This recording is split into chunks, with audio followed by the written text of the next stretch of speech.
Hi, everyone. Welcome to Broadband Deployment News. They say there's two sides to every story, and we are seeing that just a few days after the FCC has come out and said that they want to eliminate bulk billing arrangements for apartment units as far as broadband goes. We see that a couple of apartment associations have come out against that. Be right back.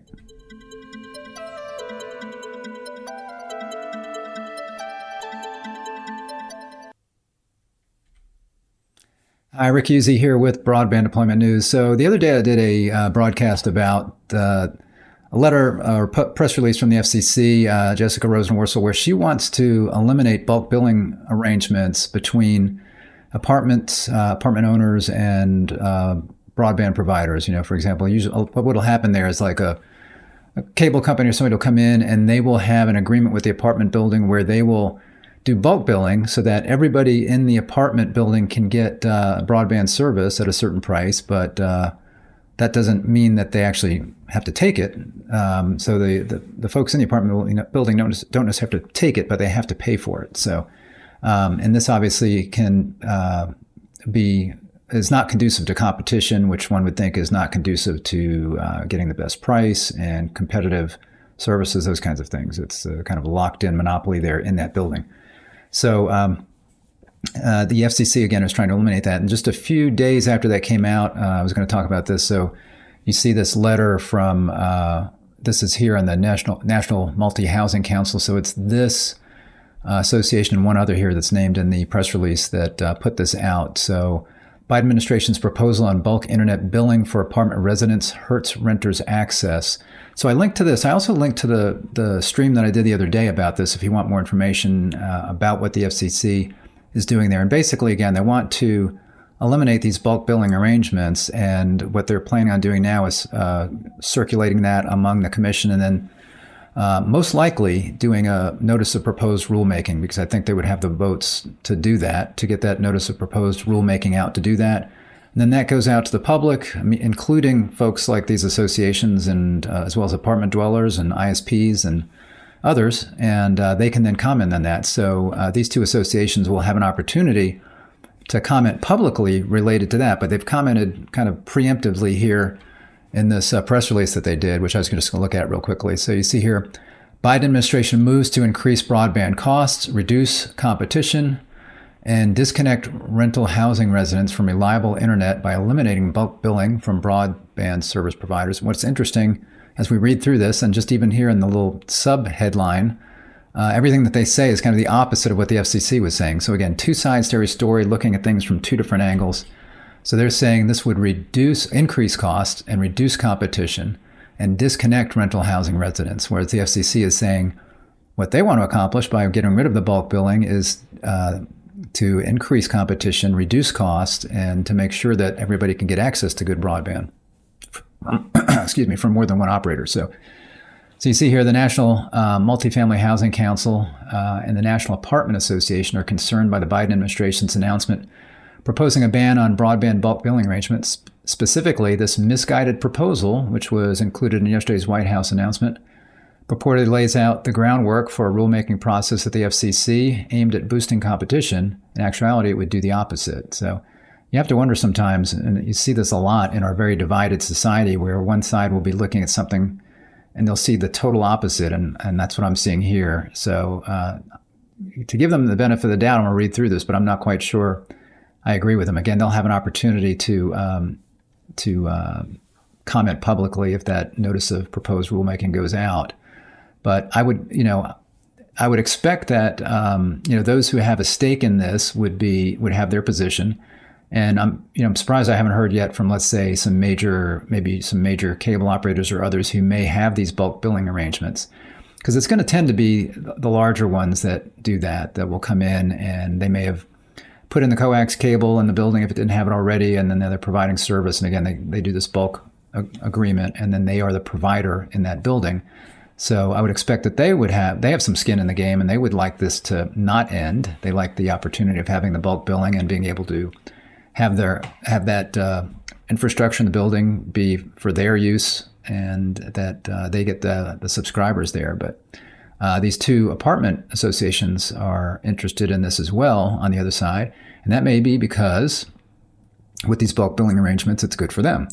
So rather than providing multiple services that different internet service providers can then use this wiring, and they would market that directly to the consumer. In this case, in the bulk billing, the apartment building gets to put that on everybody's rent.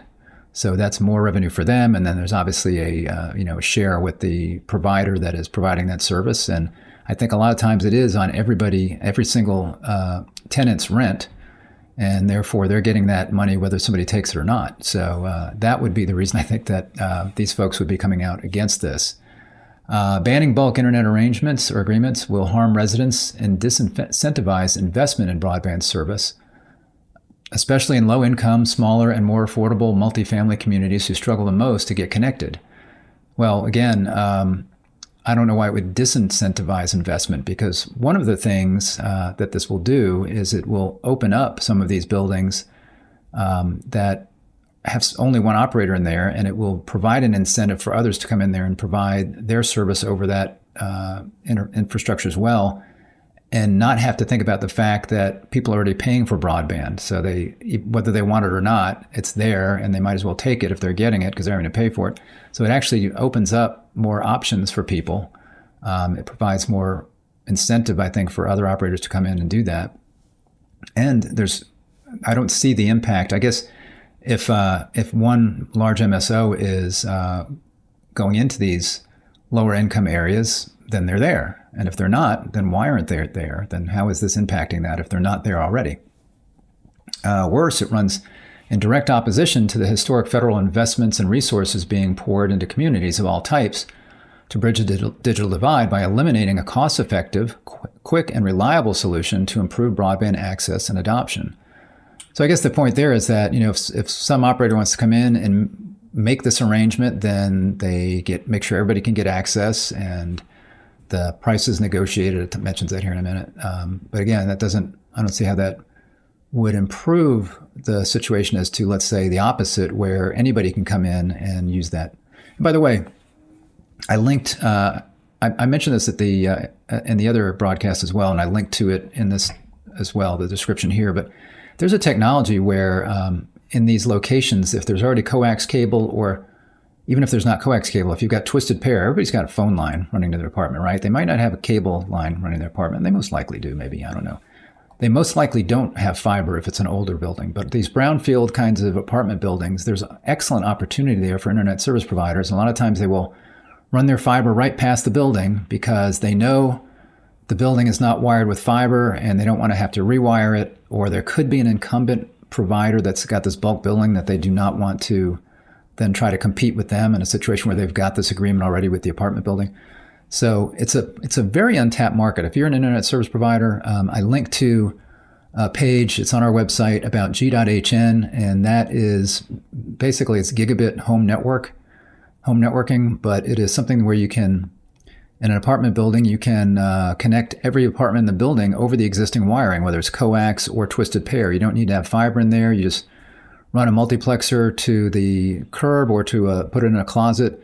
And then from there, you can just run it right over the existing wiring. You put a little piece of CPE, a CPE about the size of a deck of cards goes in the apartment that plugs into the existing wiring.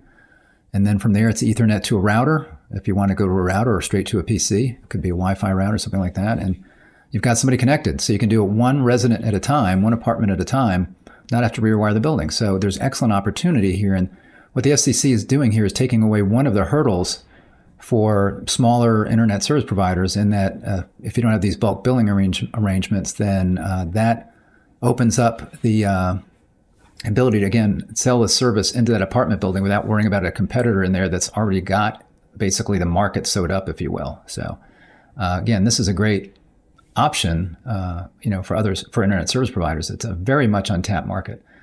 The administration's fact sheet and FCC's subsequent press release rely heavily on anecdotes and are not supported by data or facts. The FCC itself has acknowledged the important role that rental housing providers can play in ensuring delivery of broadband to apartment residents through bulk billing arrangements. Through agreements with broadband providers, rental housing providers can use their market knowledge and leverage to negotiate cheaper, better, faster, and more reliable broadband to apartment residents than what's typically found in the surrounding community. So Yeah, that's probably true in the sense that if you are, if a broadband operator comes in there, if they go into a neighborhood, or down the street or something like that, they know they're marketing to individual units. Let's say individual single-family detached homes in a neighborhood, or individual, buildings, something like that. But if they go to an apartment building, we've got multiple residents, they can maybe just say, well, we'll give you a better price because we're looking at, getting paid basically for every apartment there, whether somebody uses it or not. So yeah, they can get a little better pricing that way. But again, there's no competition, so that is another factor in driving prices down. Bulk billing arrangements are pro-consumer and pro-renter and help support property operations like climate resilience and our shared long-term goals of improving housing affordability. So they had to throw in the climate resilience since this is directed at the Biden administration. The administration and the FCC should be looking for ways to support and elevate bulk billing arrangements to leverage historic federal resources to boost broadband access, not reduce options, and in turn potentially disconnect millions of American families. And again, I don't know where reduce options comes in, because the whole point of this would be to increase the options for apartment dwellers, and that they would have more than one service provider they can then get service from, and there, because of that, there could be price competition, and that would drive the pricing down to whatever point is sustainable for those people that are in that building, that the operators that are in that building. NMHC and NAA urge the Biden administration and the FCC to reconsider this flawed proposal as we try to work together for ways to lower housing costs, increase connectivity, and expand housing supply. So again, they are kind of preemptively reaching out on this issue. But again, if the notice of proposed rulemaking goes through, which I fully expect it to, then they can make their voice known there. But they'll also then be competing against others. And again, any smaller internet service provider that's not doing bulk billing this would be of interest to them to get this through, as opposed to not get this bulk billing, or they would be interested in the bulk billing being taken away. Let me put it that way. Whereas, so smaller internet service providers, as well as apartment dwellers, might, some of them might chime in and say, "Hey, it's great. I just, it's on my rent, and pay my rent, and there it is. I get my broadband." Others might be like, I don't like the broadband that I'm getting, or it's not fast enough, or I don't like having to pay for it if I'm not getting it, and that kind of thing. So you'll probably hear from some consumers about that as well. Now you see here down in their about info here, 1/3 of all Americans rent their housing, and 38.9 million of them live in an apartment home. So 38.9 million living in apartments, that's almost a third. That's about 31%. I think there's 123, 124 million households in the United States. So that shows you the market. And again, if you are an internet service provider, that shows you that may be a very big untapped market for you. If you, again, are running your fiber right past an apartment building, this may, again, open up a situation where you can better compete. And you should look into it anyway, because you may be running by apartments that don't have bulk billing in place. And if that's the case, again, this G.hn technology, you can then use that. If that's a brownfield kind of building that doesn't have fiber running to the apartments or Ethernet or something like that, you can then use the existing wiring to get in there. And when you do that, what this is basically doing is, with the rules that the FCC has put forward, which would be something that does not allow the wiring, like one provider to own the wiring, and also it can't be leased back. They got rid of that. And then also, if they do this bulk billing, then it's really like it's an open access network. So any service provider can come in and ride that infrastructure or that wiring up to the apartment. So you then have people that can come in and compete. And if you are a smaller ISP, you might be the only one in town. I mean, you could be the local telephone company or cable company or a fiber operator in that town, and you can run fiber to that building and get it connected up. And again, just serve one apartment at a time as people sign up and not have to worry about rewiring it. It's a great opportunity for you. So again, I would check that out. So I linked to the video that I talked about the FCC and what they're doing, that you can find in the description of the video. I also linked to our website where you can find out about that G.hn technology, which again will make it much easier for you to serve MDUs or multi-tenant units. Could be apartments, could be office buildings, using existing wiring if they don't have wiring in there already. So check that out. Thanks for joining me today. Give me a like on the video if this was helpful or if it was interesting. And if you're not subscribed, click the subscribe button and then click the bell and you'll be notified when I'm live. Thanks a lot. See you next time. Bye-bye.